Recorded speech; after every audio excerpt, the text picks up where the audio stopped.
Introduction. In Arthurian literature, women certainly played important roles. They repeatedly and constantly prejudiced the protagonists of such stories in countless ways and also held a strong sway over the occurrences in the story and, accordingly, over the storyline as well. In her work, To the Glory of Her Sex, Women's Roles in the Composition of Medieval Texts, Joan M. Ferrante states that women did play a major role in courtly literature as well as in the production of it. The poem Sir Gawain and the Green Knight is not an exception. Brief background of Sir Gawain and the Green Knight. The poem Sir Gawain and the Green Knight is a piece of medieval literature about one of the noblest knights and King Arthur's nephew, Sir Gawain. The poem is considered to be created at the end of the 14th century. In this period, the characters of women in literature were profoundly shifting from supportive to the major ones. Thus, women started to be portrayed as central characters in literary texts and contexts. In previous works, women were presented simply as mothers and betrothed, being regarded as a part of the ornate instead of contributory to the storyline. In Sir Gawain and the Green Knight, women play a central role because they are influential and in most cases, operate behind the scenes to contrive the scheme and intrigues of the story and the hero's pursuit. This paper will focus on the part played by the women in the Middle Ages. It will take a closer look at these women and elaborate on their roles in Arthurian literature. In this part, this paper will examine the old-fashioned romance poem Sir Gawain and the Green Knight. In pursuit of this, it will bring to light the changing roles that the women played, with particular emphasis on the three main women characters of Guinevere, Lady Bertilac and Morgan Le Fay. Women's roles in Sir Gawain and the Green Knight. There is certainly a rich range of feminine models in Sir Gawain and the Green Knight, even though none of them is as fully developed as Sir Gawain or the Green Knight. All of them, without exceptions, are very powerful figures, though the Virgin Mary, to whom Gawain is dedicated, is quite different. All of them are also ambivalent and contain both good and evil traits of character. Sir Gawain and the Green Knight is a classic example of medieval misogyny.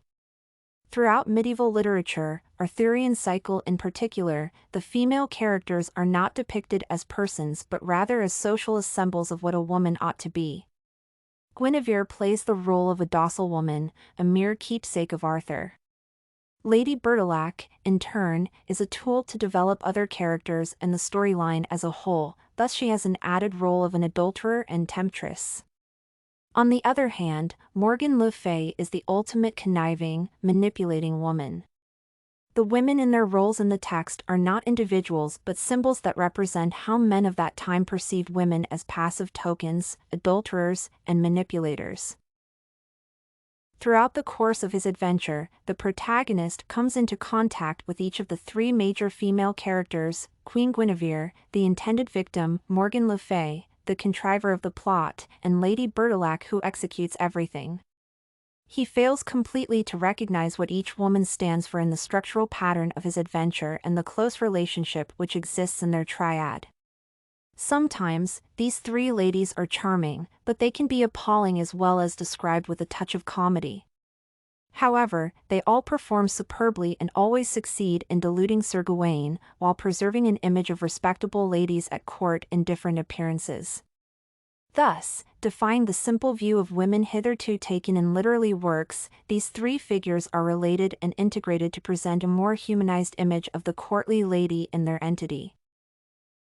Women play the role of a central narrative impulse without whom there would be no story.